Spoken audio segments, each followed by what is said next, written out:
What's going on, guys? It's your boy Big Hero Chris back at you with another one.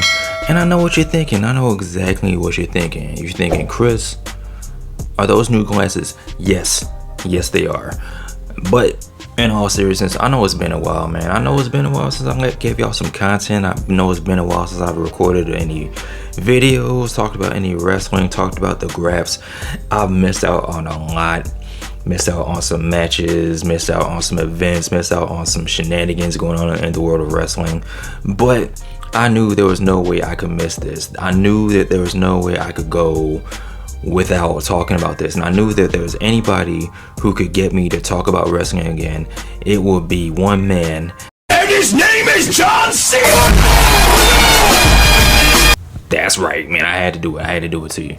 But yeah, man, I'm here to talk about John Cena's last match, Saturday night's main event, and pretty much what John Cena means to me, because this is kind of crazy, the fact that I have literally witnessed John Cena's entire wrestling career in full, from the time he debuted in WWE in 2002 when he wrestled Kurt Angle, all the way until now with him wrestling Gunther.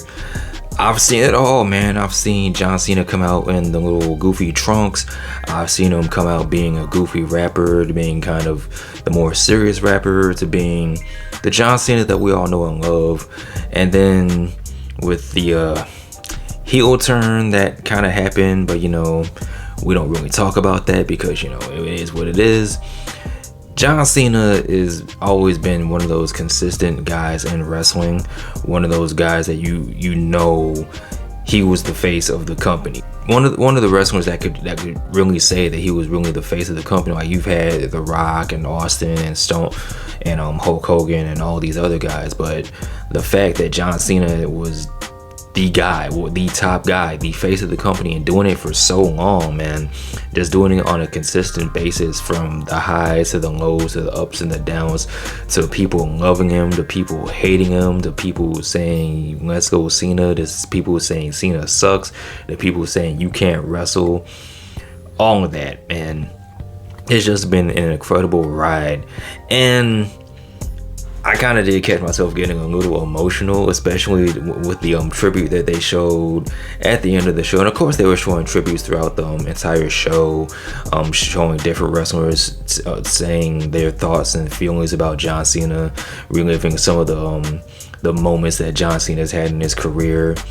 And like, to me, a lot of the things that stood out was, like, of course, when he first started the rapping gimmick, and that was probably like one of my favorite John Cena moments, especially when he first started, because it was like a comedic gimmick, and he would just say some of the most outlandish things. Like, I remember one time he said, "I'm gonna turn your White Sox brown, word life," and I'm like, what does that even mean?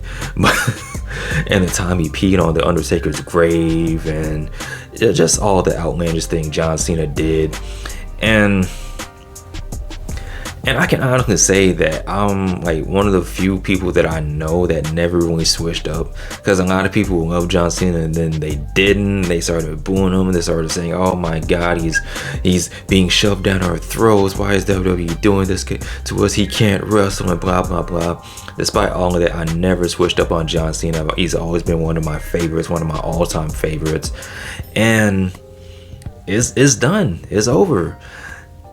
And that kind of leads me to talking about, this last run, the retirement tour of John Cena.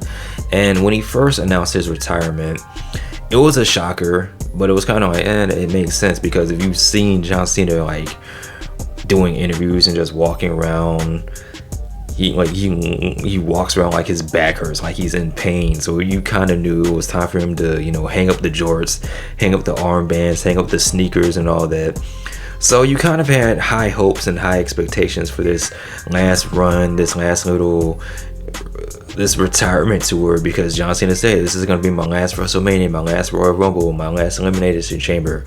And a lot of people had different expectations. Some people thought, "Oh man, maybe John Cena should turn heel." Some people thought maybe he should just keep John Cena face and just give us the best of. Me personally, I've really felt like they should have just kept John Cena face and just made it really like like a special attraction. Like you never know what's gonna happen when John Cena shows up. Like who's he gonna wrestle? And he just gives us the hits, like the things that people are really interested in seeing.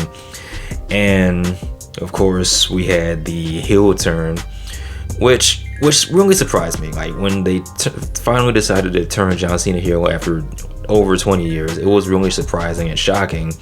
And again, you had these high expectations, these high hopes for this heel turn, and it really was what it was. Like you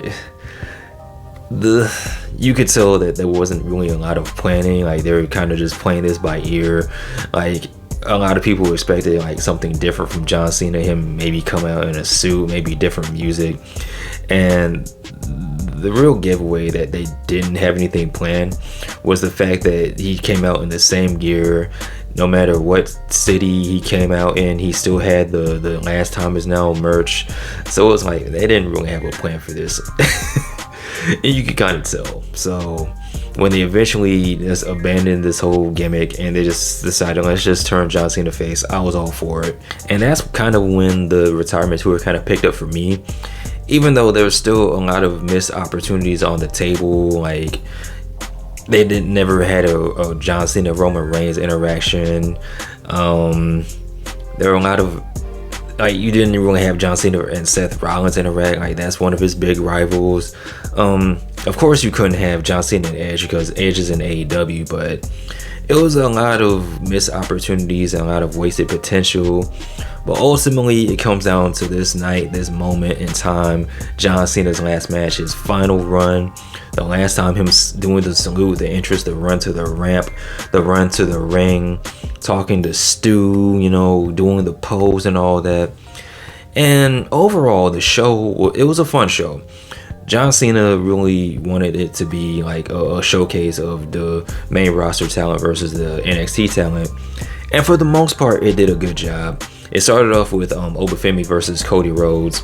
And this is a match I was really excited for because the people are already behind Obafemi. Like when he showed up last night on SmackDown, the people were doing the ooh. They were chanting Oba. You know, you can just tell Obafemi is a superstar in the making. Like he's already a superstar. The people love him already. They're already behind him. And the match was good. And more or less, it ended the way I thought it would, except it didn't really have a finish because Drew McIntyre came out and just started attacking Cody Rhodes, which led to the disqualification. And what I thought was going to happen was I thought Drew was going to interfere. I thought it was going to cost Cody the match, and I thought Obafemi would win. But then I remember it's WWE, so you really can't have, you can't have Oba take the pin. You really can't have Cody take the pin. So they just did the coward's way out and just had Drew McIntyre interfere. And the crowd was really not feeling that at all. They were booing, they were chanting bullshit a little bit. And then like you had a moment where Obafemi and Drew McIntyre were going back and forth, and then Cody and Oba beat up Drew McIntyre, and they posed and they shook hands and they held up their championships high in the sky. And then the next match you had was between Sol Ruka and Bayley. And you know, I got the prediction right. Sol Ruka won with the Soul Snatcher. It was a good match. There was not really too much to talk about, you know. It was a good showcase for Sol and Bayley. It was really the perfect opportunity for, you know, Sol to show up and show what she can do, and Bayley was a good opponent for that. But the match I was looking forward to, besides the main event, was the tag team match for the Raw tag team titles between AJ Styles and Dragon Lee, taking on Javon Evans and Leon Slater. And it was funny because Leon Slater was actually supposed to like perform in an indie somewhere, but he got snatched off, and you kind of knew, okay, WWE got him. Even though he's still a TNA talent, you know it's only a matter of time before WWE swoops in and just takes this guy, like they took Joe Hendry, like they took Jordan Grace, probably like they're gonna take Mike Santana. You know, that's the partnership you're working with. It is what it is. But this match was fire, man. It was a lot of fun. They really did a great job of showcasing what Leon Slater and Javon Evans can do. Like, they're just amazing talent. And they just kept putting over the fact, oh, they're so young. Leon Slater's the youngest X Division champion, and Javon Evans, he's only 21 years old, and blah, blah, blah. And these are the future. And they really lived up to that. And I can legit say that if I was a kid watching Javon Evans and Leon Slater, they would be two of my favorite wrestlers. Like at 37, they're already two of my favorite wrestlers. So I already know I would look at them like the same way I looked at the Hardy Boys, but dipped in chocolate and with locks and braids or whatever. So it was an overall fun match. You had several spots where you thought Javon and Leon were going to win the tag team titles, but I kind of knew what time it was. AJ Styles and Dragon Lee ended up getting the win. And they did the tribute. They saluted John Cena at the end. So at this point, I'm looking at the clock, and they're saying the main event's coming up next. But it was like a whole 30 minutes left. So I'm like, something's got to happen. And sure enough, something did happen to fill the time. It was none other than our favorite wrestler, The Miz. He came out and started, complaining about the fact that he was one of John Cena's greatest rivals. He beat John Cena at WrestleMania, the typical Miz gimmick. And then out of nowhere, John Cena's favorite wrestler, or R-Truth's favorite wrestler, however they said, R-Truth came out. And I'm thinking it's going to be an impromptu match between R-Truth and The Miz. But what we got was even funnier because, R-Truth started talking about Nick Aldis's balls and how dare you do that and blah blah blah, and the fact that The Miz took an opportunity from another superstar in this last time it's now tournament, and that man was none other than Joe Hendry. And I will say this, man, the crowd really loved Joe Hendry. They chanted, they popped for him, they were singing his song, they were waving their hands from side to side. So it was a good moment for Joe Hendry and R-Truth. Yeah, but this leads us to the main event between John Cena and Gunther. And based on the story they were telling, based on the promo that Gunther cut on Monday Night Raw, and based on the story, the little short story they told between John Cena and Gunther, based on the promo that Gunther cut about, John Cena's mantra was never give up, but Gunther would be the one that made him give up. This match pretty much went exactly how I thought it would go. John Cena hitting the greatest hits, Gunther just beating the holy hell out of John Cena. And the match was really good. It was a really fun match. It was your typical John Cena match. The crowd was really into it. They were getting emotional. John Cena was doing the whole interest, the unseen 17 and the last world champion. And he talked to Stu and he ran down to the ring and the typical John Cena, man.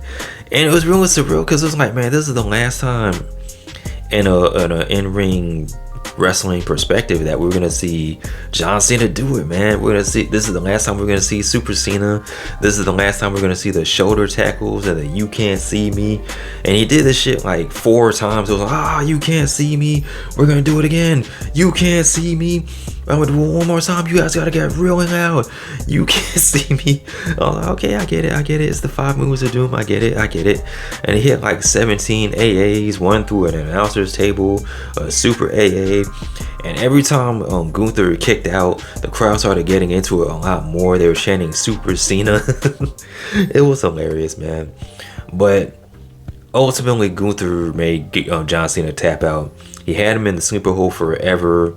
And every time John Cena thought he had a counter, every time he slipped out of the sleeper hold, every time he hit him with an attitude adjustment, Gunther just locked the sleeper hold in again. And eventually John Cena did tap out. And the way John Cena tapped out, it was kind of like a warrior's death, because he tapped out, but he did it like he made peace with what was about to happen, and he tapped out with a smile on his face. However, the crowd in Washington, D.C. was not happy about this. They were booing, they were chanting bullshit. And even though John Cena was, I did my best, guys, I gave it all I had, the crowd was not feeling it. And what made this even funnier was, it's John Cena's retirement, his last match. So the locker room came out, they were showing John Cena love, and the crowd kind of got back into it until they saw Triple H, and they started booing Triple H because they knew that Triple H was responsible for all of this. And it was funny because Triple H hugged John Cena, and he had this big smile on his face, like, I don't give a fuck. So that just made this even funnier. And I understand why the crowd would be so upset behind this, because this is John Cena's last match and you want to see him go out on top.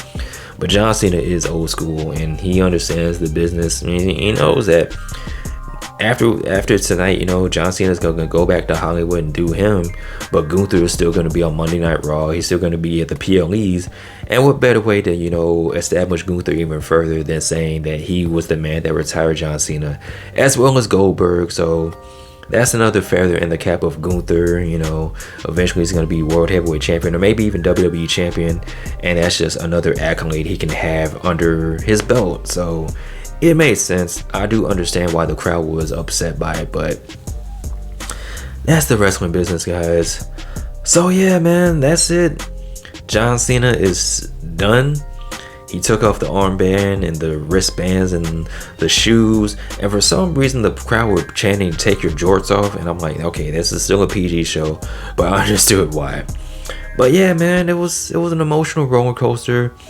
It was quite the year, John Cena's final year. Was it everything I expected as a fan? No. But at the end of the day, you know, John Cena went out on top. He went out on his terms, more or less, give or take. And that's all you can ever really want, man. He did it his way. He did it on his terms. He did it how he wanted to do it. So it is what it is, man. Thank you, John Cena, for all the memories, for the matches, for giving up your body for this business, for fans like me, for all the fans watching this right now, for the entire wrestling community. Thank you so much, John Cena, for everything, for the hustle, the loyalty, and the respect. And even though you tapped out the Gunther, for never giving up and never giving up on the WWE Universe, the fans, we all love you, John Cena. Thank you so much. With that being said, guys, what are some of your favorite John Cena memories, your favorite John Cena moments, your favorite John Cena matches? Let me know in the comment section below. Of course, as always, like, comment, subscribe. You guys take care. Peace. I'm out. Peace.